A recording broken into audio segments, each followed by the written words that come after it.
warahmatullahi wabarakatuh. Saya Hanifah Herman dari Universitas Bosowa, Fakultas Psikologi, Prodi Psikologi. Dengan video ini saya akan memenuhi salah satu tugas mata kuliah Filsafat Ilmu dan Logika. Materi tentang kemajuan ilmu zaman Renaissance dan modern. 1. Masa Renaissance. Renaissance merupakan era sejarah yang penuh dengan kemajuan dan perubahan yang mengandung arti bagi perkembangan ilmu. Zaman menyaksikan kelancarannya tantangan gerakan reformasi terhadap kesannya supremasi Gereja Katolik Roma. Bersama dengan perkembangannya humanisme, zaman ini juga merupakan penyempurnaan kesenian, keahlian, dan ilmu diwujudkannya dalam diri jenius serba bisa. Pada zaman Renaissance ini manusia barat mulai berpikir secara baru dan secara berangsur-angsur melepaskan diri dari otoritas kekuasaan gereja yang selama ini telah membelenggu kebebasan dalam mengemukakan kebenaran filsafat dan ilmu. Pemikiran ini dapat dikemukakan dalam tulisan ini antara lain Nicolas Copernicus dan Francis Bacon. Copernicus adalah seorang tokoh gereja ortodoks. Ia mengemukakan bahwa matahari berada di pusat jagat raya dan bumi memiliki dua macam gerak, yaitu perputaran sehari-hari pada porosnya dan gerakan tahunan mengelilingi matahari.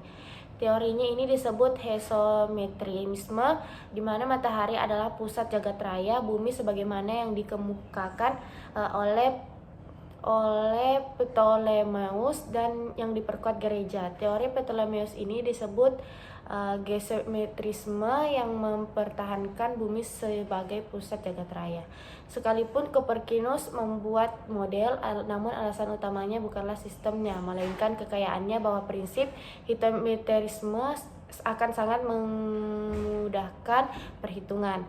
Copernicus sendiri tidak berniat untuk mengemukakan penemuannya, terutama mengingat keadaan dan lingkungan gereja waktu itu. Menurut gereja, prinsip geosentrisme dianggap lebih benar daripada prinsip heliometrisme. Setiap siang dan malam kita melihat semuanya mengelilingi bumi. Hal ini ditetapkan Tuhan oleh agama karena manusia menjadi pusat perhatian Tuhan.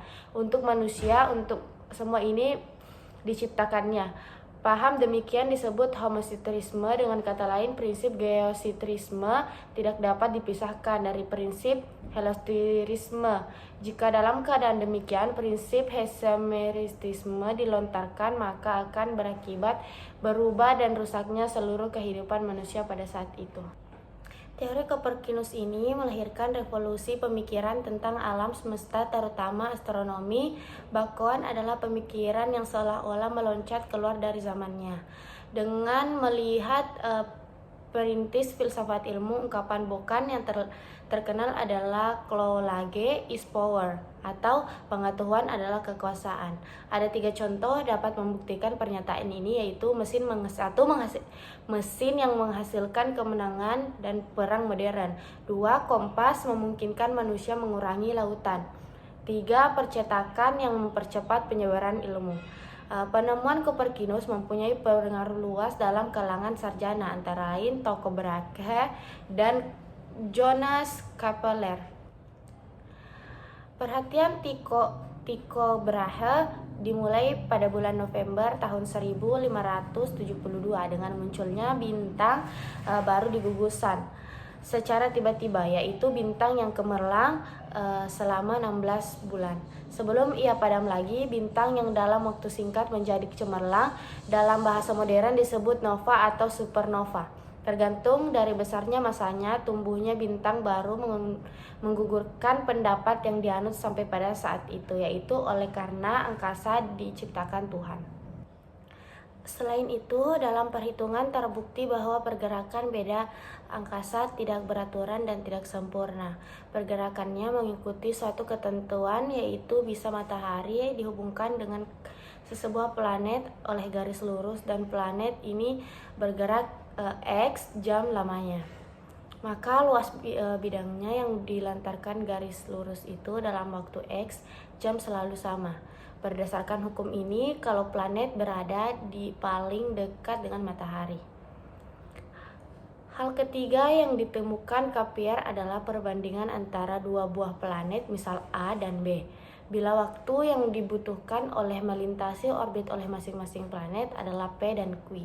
Sedangkan gerak jarak rata-rata planet B ke matahari adalah X dan Y, maka P plus sama dengan Q plus sama dengan X plus bagi Y plus. Dengan demikian, Kepler menemukan 3 buah hukum astronomi, yaitu satu, orbit dari sebuah planet, semua planet berbentuk elips. 2.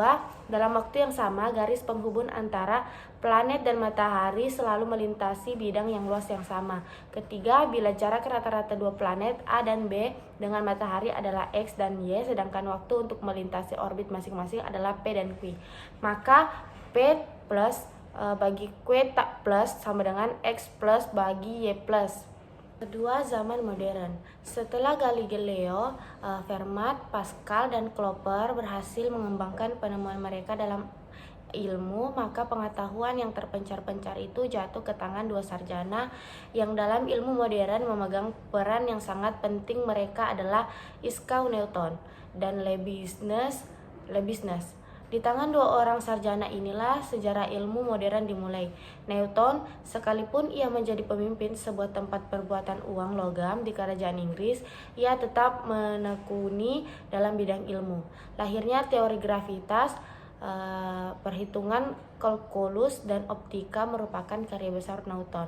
Teori gravitas Newton dimulai ketika munculnya persangkaan penyebab planet tidak mengikuti pergerakan lintas lurus. Apakah matahari yang menarik bumi? Antara bumi dan matahari adalah gaya saling tarik-menarik. Teori gravitasi memberikan keterangan mengapa planet tidak bergerak lurus, sekaligus kelihatannya tidak ada pengaruh yang memaksa planet harus mengikuti lintasan elips.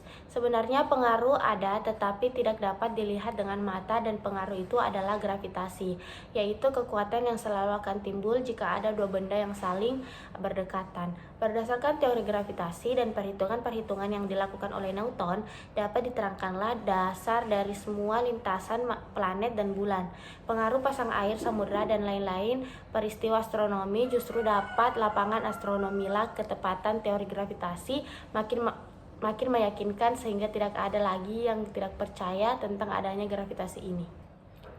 Penemuan ketiga yang mendasari ilmu alam adalah pemeriksaan Newton mengenai cahaya dan lazim, disebut optika, dengan mempertimbangkan bahwa cahaya masuk melalui lensa, sedangkan bagi Pfeiffer lensa mendekati bentuk prisma, sehingga cahaya Pfeiffer terbiasa menjadi pelangi yang disebut dengan kosmatik obretium. Maka Newton membuat teleskope tanpa lensa. Ia menggunakan cermin cekung yang berdasarkan pemantulan cahaya sehingga tidak terjadi pembiasaan.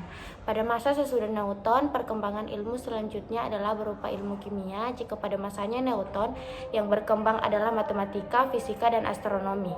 Percobaan selanjutnya dilakukan oleh J.L. Fourcade mengenai atom dalam menganalisis eksda dari berbagai logam, sampai pada pendapat bahwa perbandingan bahan-bahan yang ikut serta dalam proses tersebut selalu tetap. Demikian pula dengan sulfida dari logam. Demikian pula dengan John Dalton yang mengemukakan pendapat ilham menetapkan kesatuan untuk mencari keterangan tentang perbandingan yang selalu tetap. Dalam hal ini yang dijadikan satuan dan hidrogen. Berdasarkan penentuan dan ketentuan ini, maka perbandingan berat lawan atom lain-lainnya disebut berat atom. Ketiga, ilmu yang berbasis rasionalisme dan empirisme. Dengan bertambahnya majunya alam pemikiran manusia dan makin berkembangnya cara-cara penyelidikan pada zaman modern ini, manusia dapat menjawab banyak pertanyaan tanpa mengarang mitos. Menurut dalam perkembangan manusia, sesudah tahap mitos, manusia berkembang dalam tahap filsafat. Pada tahap filsafat, rasio sudah terbentuk, tetapi filsafat pada zaman modern. Pada zaman modern, filsafat dari berbagai aliran muncul. Pada zaman corak keseluruhan, filsafat modern itu mengambil warna pemikiran filsafat. Sedikit pengecualian pada Kant. Pada paham-paham yang muncul dalam garis adalah rasionalisme, idealisme, dan empirisme. Sekian yang dapat saya sampaikan. Mohon maaf jika banyak kekurangan. Semoga bisa bermanfaat bagi kita semua. Assalamualaikum warahmatullahi wabarakatuh.